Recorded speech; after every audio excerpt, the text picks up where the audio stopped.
Hello everyone. Welcome to this live session. I'm just going to wait a couple of seconds for everyone to join in.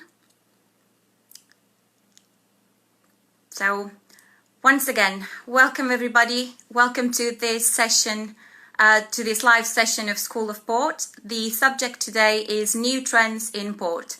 My name is Nicole and I'll be conducting this session, to which Charlotte Symington will be joining in a couple of minutes. Charlotte is a senior manager at Symington Family Estates, and she has been working in the wine business for many years. And this project, School of Port, is a new platform that aims to educate wine professionals, but also wine lovers, on port wine in a relaxed and hopefully engaging way. The live broadcasts that we're conducting happen at least once a week on Wednesdays at 7:30 p.m. GMT+1, so that means Portugal time. The session will last approximately 25 minutes. It's going to depend a bit on the number of questions that you might have. So please feel free to post all of your comments, suggestions and questions. We'll try to read them throughout the session. We'll try to keep up with them and then answer at the end. So the introduction is done. Let me ask Charlotte to join us now. She'll be here in a couple of seconds. We'll be covering a large number of topics. Hi, Charlotte. Hi, Nicole. How you doing? Fine, and you? Yeah, good, thanks. So are you ready to start the session? We have a lot of topics to talk about today. Yeah, I think this is quite a broad but exciting conversation. So yeah, let's go. Yeah, so the first question that I prepared for you, it has to do with how the port market might have changed in the last couple of years. So we know that in the last decade, the market changed a lot, and specifically the presence of our generation in the market probably changed it a bit. So I would like to know your opinion on that. Does our generation have a different approach to port? What did we bring to the port consumption or even production? Yeah, okay, great. A couple of questions there. So yeah. In terms of how the port market has evolved, you know, I would say we've definitely started seeing a shift in people's port perceptions, you know, from a positive way. So seeing it as kind of less formal, less traditional. I guess we'll come on to that in a minute. But in terms of the port market, you know, we've definitely seen a reduction in sales of our standard port, so kind of standard Ruby Tawny White.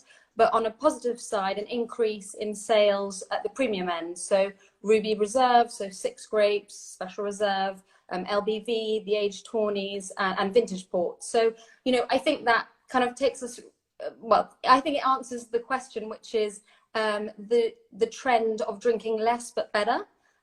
We've definitely seen over in recent years. So yeah, growth at the premium end of the market is definitely what we've seen recently. In terms of our generation having a different approach to you know, previous generations, I would say that us as a generation, and I speak personally for myself, you know, we're much more informal as a generation. So we don't have that many formal dinner parties. So if you get invited to a friend's house for dinner, you're probably, you know, sitting around the kitchen table, maybe even driving home. So I think people are much more conscious of what they're drinking. But, you know, on the other side, I think people are really excited, especially our generation, about, you know, new experiences, a new understanding of, you know, different wines or different styles of, you know, spirits or wines or whatever it is. So, you know, that idea of exploring new serves and new drinks is really exciting. And then I would say as well, to add to that, the influx that we've seen in terms of tourists to Portugal has really helped kind of showcase port. You know, and it's interesting to see the amount of visitors that we have coming through our lodges in terms of the age range, because I would definitely say that as previous generations, it was, you know, you would always think of your granny as drinking port, whereas our generation, sure. You know, we've definitely seen a younger generation, you know, coming through the lodges, as I know you've experienced. So yeah, I think they then hopefully go back to their own countries and see you know, the different ways of enjoying port and serving port. So yeah, I'd say as a generation, we're probably more conscious of alcohol and the health aspects of it. So, you know, that idea of drinking less but better, you know, sums it up nicely, probably. And how do you see the future of the port consumption? Do you feel like we're going to maintain that trend? Yeah, I hope so. You know, as a company, as a family, we obviously, you know, hope to see, and I'm sure we will see that kind of ongoing growth of port, and we, you know, definitely see a port having a strong future. And I think it's interesting in this time of lockdown, how, you know, we talk a lot about port being enjoyed in that special occasion for Christmas, family gatherings. And actually, for us, we've definitely seen a continued steady sales of our port. So, you know, it's not necessarily, well, it's also about that special occasion, but I think it's important, and, you know, it's come to light, especially during this period, that, you know, people are enjoying port at home after a long day of working from home or outside the home.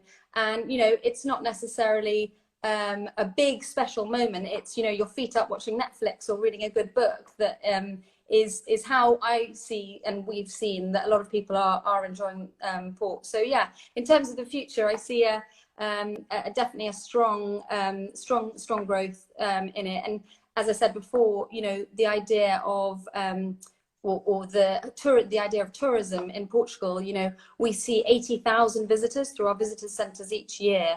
And I think over about 12 million people come to Portugal. And, you know, as I mentioned, it's a mix of old and new. So, yeah, that idea of looking for a new experience, a new serve, you know, experiencing it in Portugal and Porto, and then going back to your country and actually, you know, having something to share with friends or a new discovery, which, you know, it's ironic that port's been around for, you know, centuries, but actually people still feel that they're discovering port, which is a great thing for us.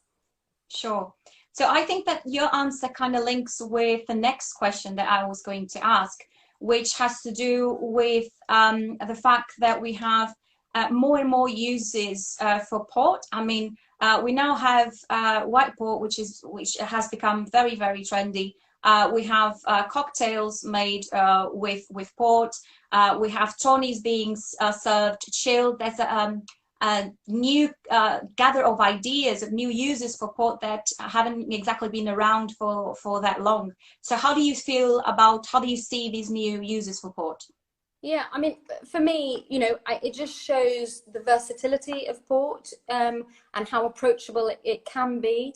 And, you know, I think we'll never move away in a positive way from that traditional way that port is served. You know, again, that special occasion, that idea of coziness, of winter, of Christmas. But, you know, as you said, you know, serving tawny port chilled and port as a mixed drink, as a long serve with port and tonic, it just shows the approachability of it. You know, it's also a drink for a special occasion, but it also stretches beyond that. And, you know, as a category, we're really lucky that we do have that versatility. And I think if our ambition is to move the category forward and to get people kind of reappraising port, you know, showing people new ways of drinking it, that for us is a really positive thing. So, you know, you mentioned port and tonics, you know, the idea of it being lower ABV than, say, a vodka tonic, you know, it's half the alcohol. Again, going back to that trend of drinking less but better. And you know, so you may not have a drink every day of the week, but when you do, you know, you're conscious of what it is.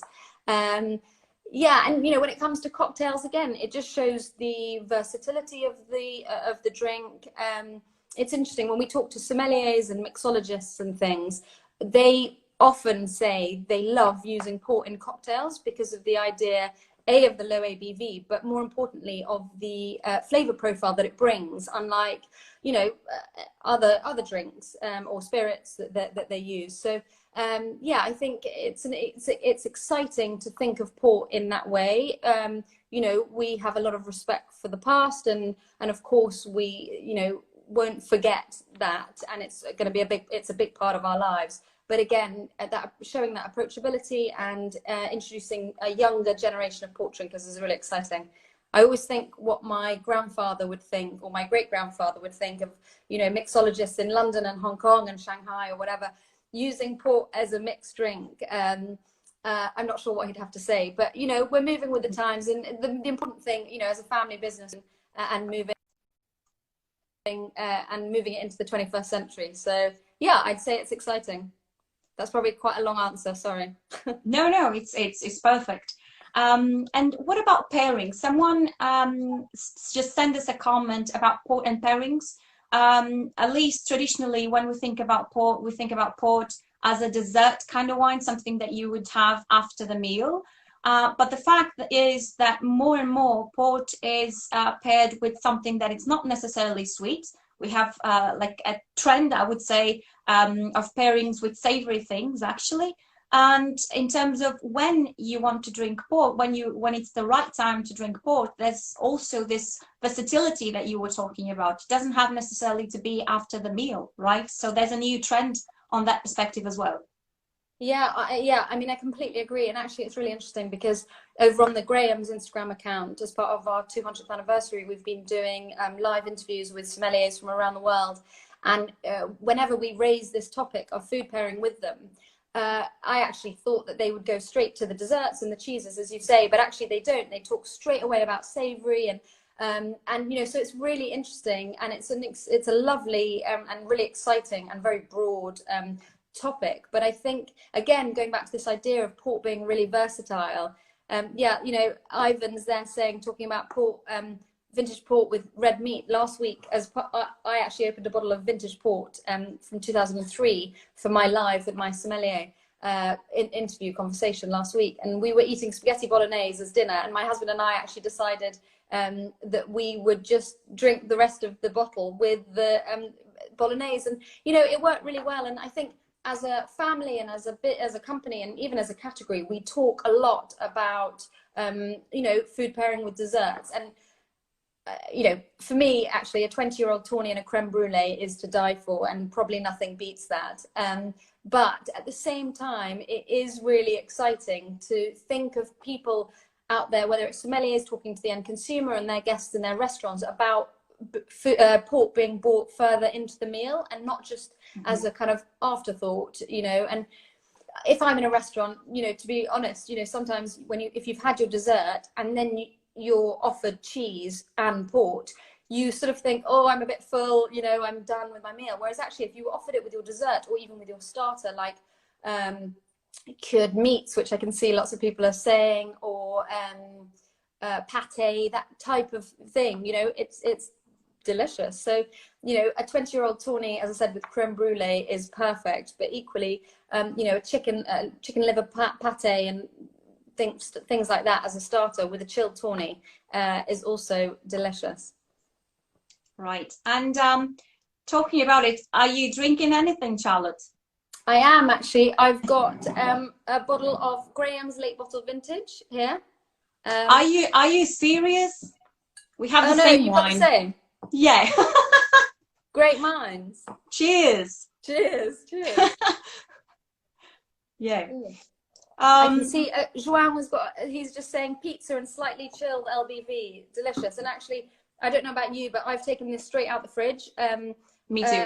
My husband has started a nice tradition for us. We've always got a bottle of port in the fridge, and he loves a glass of chilled LBV at the end of the night. So you know, for us, you know, the idea of port as a special occasion, well, a special occasion for me is, you know, once my children are in bed and I've come home from a hard day at work, with my feet up with a glass of LBV or whatever it is. So absolutely. Amazing. So we've been talking about the new trends, the things that the new generation has brought.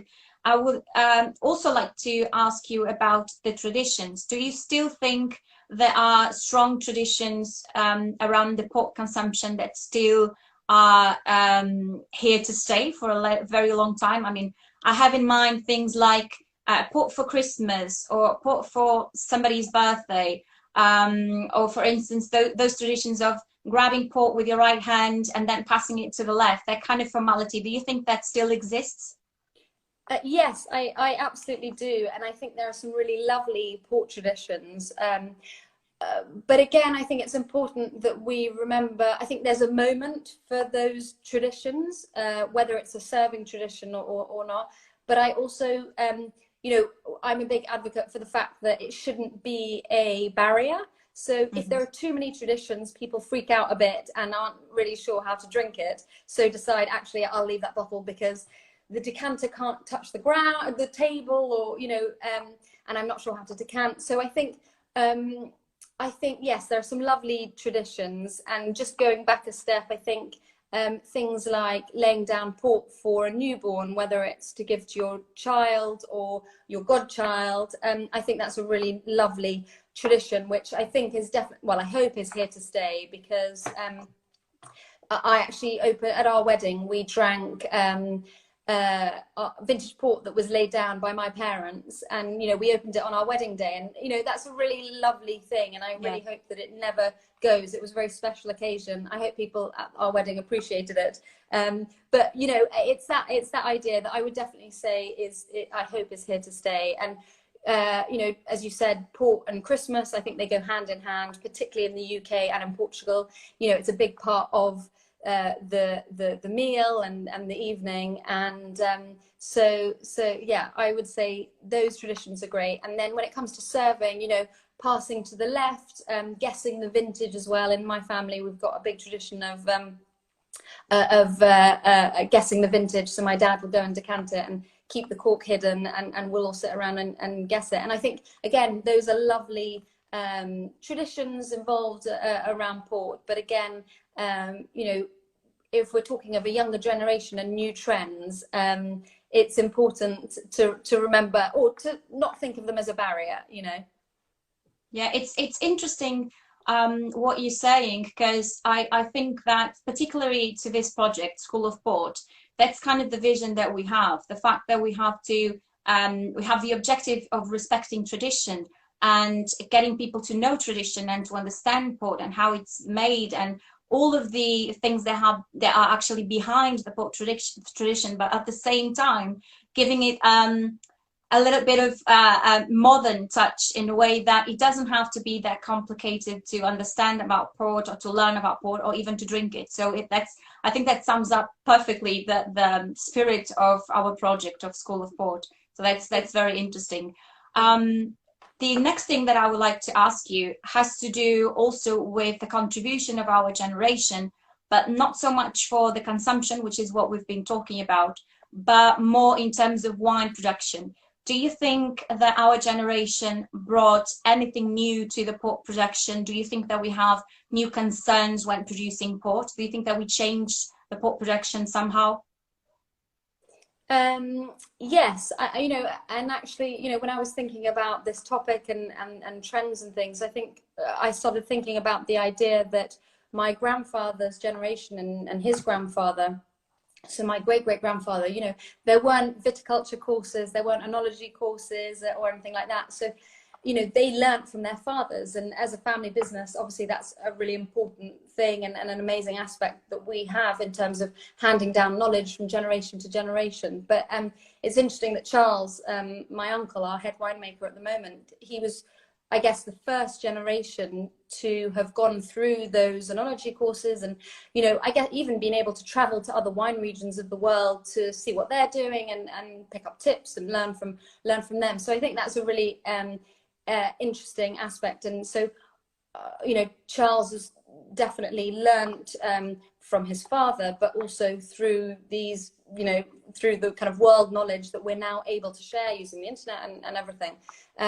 And so, yeah, we've adapted the challenges and we've changed with the times. You know, the idea of us using robotic lagars, for example, versus foot treading, you know, given that it's more difficult to find the labour in the Douro region. So again, I would say we're using the best of the past, but adapting our challenges. And I think the second part of your question about concerns, I would definitely say, you know, sustainability and the environment is a huge focus point and idea, you know, as a family business, we think in terms of generations. So it's always been a part of our culture, you know, from the viticulture to the packaging to the people that we work with.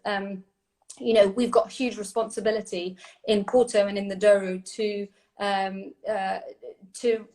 ensure that we're sustainable as a business, and we're proud to have achieved B Corp status as a kind of validation of our responsibility. So, you know, we as a generation, not just my generation, but the fourth generation now, are also, one of our big focus points is challenging our suppliers, you know, the full chain, if you like, to ensure that we're being as sustainable as possible. Right. I would like to change topics, but not in a way. I would like to address other questions that also have to do with the new trends in port. But this is a different kind of subject. In the past decade, we have witnessed the increase of women participating in the wine business.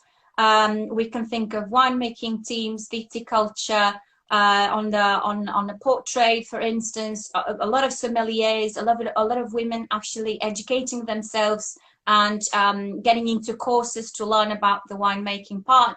And also on the other hand, on the other end of the spectrum, a lot of people, a lot of women that are now port lovers or wine lovers in general.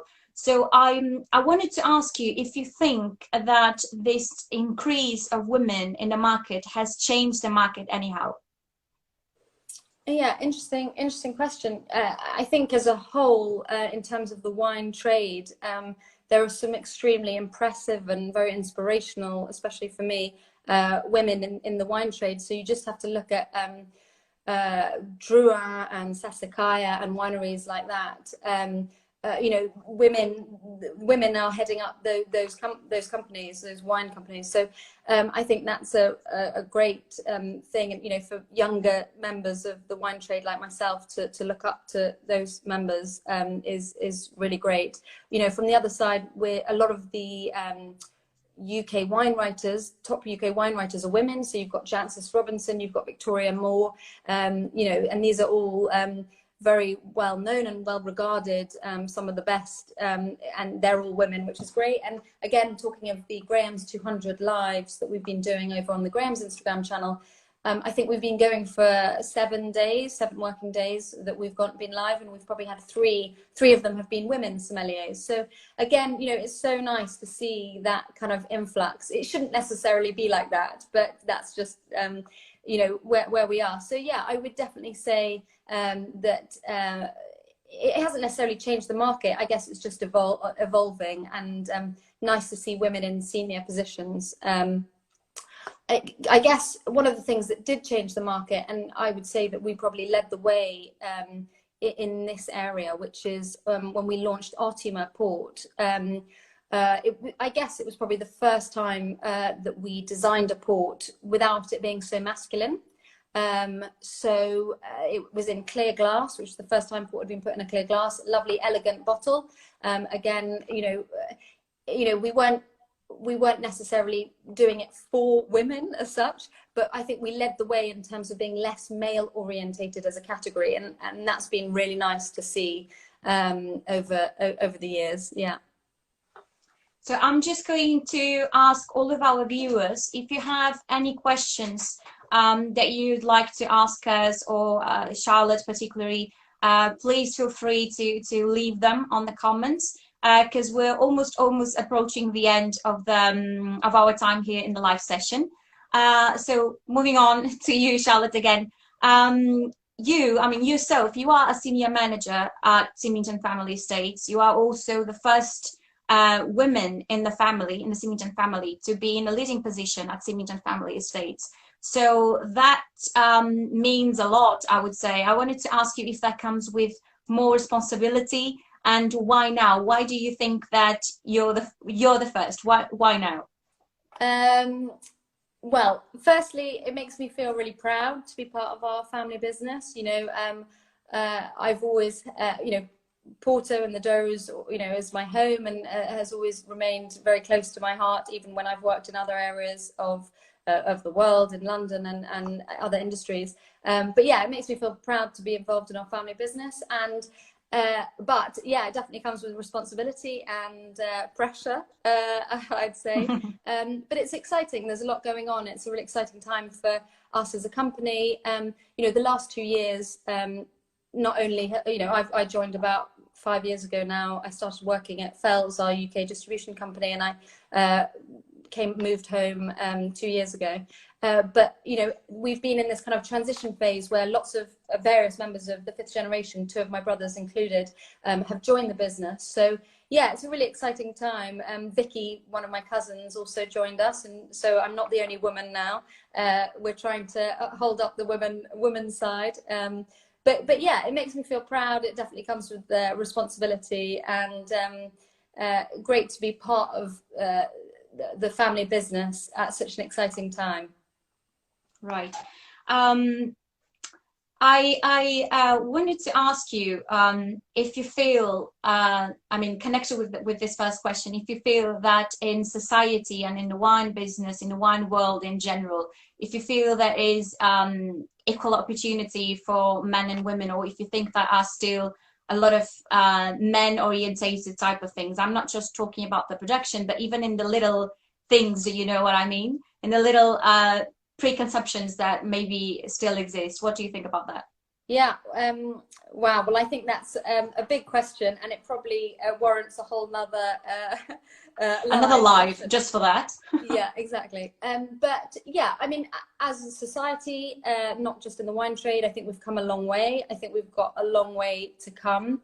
The wine trade historically has been very male dominated, so I'm sure that when my grandfather and my great-grandfather were doing business, whether it's working with the farmers in the Douro or the pickers or even customers in the UK and abroad, I would say that they would probably, the majority would be men. Sure. So I think we've come a long way in terms of, you know, women, as I said earlier, you know, people like Jancis Robinson, and you know, we see a lot of the major supermarket buyers now are women as well. So I think you know, that's really positive and great. In terms of equal opportunities, again, well, we don't want to get too far into it, but just from a personal perspective, I've got 2 young children, and so I've taken 2 lots of maternity leave, and I took 7 months off for my first baby and then 5 months for my second. And I was lucky enough to be able to kind of slip back into my work and my job and my position. And I guess I didn't lose my responsibilities. But having said that, a lot of my friends, not just in Portugal, but in the UK, you know, weren't that lucky. And I think, you know, it's kind of crazy when you think about it, that women's kind of opportunities are maybe diminished when it comes to that, or not diminished, but lowered, and your possibilities to kind of go up the rankings when you take a career break, as it were. So, but yeah, I think that's a whole other conversation, I guess. But you know, I think we've come a long way. I'm really proud to play a small part in our family business. You know, talking about that, it makes me think about a lot of preconceived ideas and assumptions that maybe people do all the time, and sometimes not even having conscience of that. I'm thinking, for example, every time or most times I go out for dinner with friends or family, with my parents even. So we choose the wine and the waiter brings the wine, and there's this part where obviously the waiter gives you a bit of the wine to try for you to see if everything's okay with the wine. Most of the waiters don't ask who is going to try the wine. Most of the waiters actually just assume it's the man of the table who's going to drink the wine. And obviously I'm not saying this as a criticism. I'm just saying that it's something that it's very, very natural and very cultural in a way. Wine is very, very a cultural thing, especially in Portugal, UK as well. And having those little things still happening, I think it's a sign that a lot of things still have to change. But as you were saying, I totally agree with you. We have come up a long, long way. And I think our generation, once again, is doing an excellent job on bringing awareness to this type of issues. Definitely. And, you know, in the port category as well, for us, you know, seeing more women in the port trade is really exciting. My brother Rob has just made a mention of the 6th generation of the Symingtons. I've got one daughter and a son, but one daughter, and Rob has got 2 daughters as well. So maybe we'll just see women at the 6th generation of the business. That would be great. Yeah. So I've seen a lot of comments throughout this live. Only comments, really. Nobody asked specific questions. So the only thing that I will ask, and that would be the last thing that I wanted to ask you, Charlotte, has to do with this. Do you think that our generation, the new generation, still wants to continue producing ports? I mean, the question is, will the sons and daughters of the actual farmers in the Douro be able, and do they want to continue the port production? Yeah, well, again, I would say we should do a whole School of Port session just on that, because it's, again, such a big topic. You know, again, just going back, you know, generations past, you know, the farmers in the Douro would pass their vineyards onto their children and their children and so on. And, you know, we've actually, as I mentioned earlier, you know, begun to see a lot of people leaving the small villages and the Douro, which has become, well, still very remote, but less remote, and going to university and schools and abroad as well. And so, you know, that's a big challenge for us as a company. You know, we still, you know, as farmers, we buy from over 1,000 different individual farmers, but you know, that's definitely a challenge of our time, to adapt to those new realities. And you know, are we going to see a future where the farmers are struggling to even survive? I think we probably are. So, you know, the Douro relies very heavily on tourism, which obviously at the moment isn't happening, and obviously on farmers. So yeah, it's not easy for farmers, and especially at the moment, we've just seen a huge amount of rainfall in the last day or 2 in the Douro. So, you know, even things like that can destroy a whole crop, a whole harvest for some farmers who are very, you know, are farming very small plots of vineyards and relying on that as a big source of income. So it's a big topic, I would say, but it's a big challenge for us. And, you know, going back to our B Corp and the sustainability and social element, it's something that we care deeply about our region and about the farmers. So we will do everything we can to support them. Well, I guess, as you said, this is an issue for a whole new life. But obviously, it's also, I think, it's our job to bring awareness to this type of thing. So maybe in another live we can talk about these subjects a bit more in depth. Charlotte, thank you very much for having accepted the invitation and for being here with us in our live session.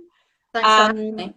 Thank you. I'm sure other opportunities will arise for you to participate in School of Ports activities. For now, I'm going to say goodbye. So let's give Charlotte cheers. All. Thank you very much. Cheers. Thank you very much. Okay. Bye, everyone. Thanks for listening. Thank you. So thank you very much for listening to us. Thank you very much for watching. I would like to say that we hope you enjoyed the session, and we hope we shed some light on these topics. It is true we chose a very, very broad subject, and some of the topics would be perfect for a whole new life. So we're probably going to think about it. Don't forget that these live sessions happen every week on Wednesdays at 7:30 p.m. So that would be GMT +1 Portugal time. So don't forget to be with us on next session, next Wednesday. And feel free to send us direct messages, emails with suggestions, with questions or other subjects that you'd like us to cover in the future. Thank you very much. Stay tuned at School of Port, and see you next Wednesday. Thank you.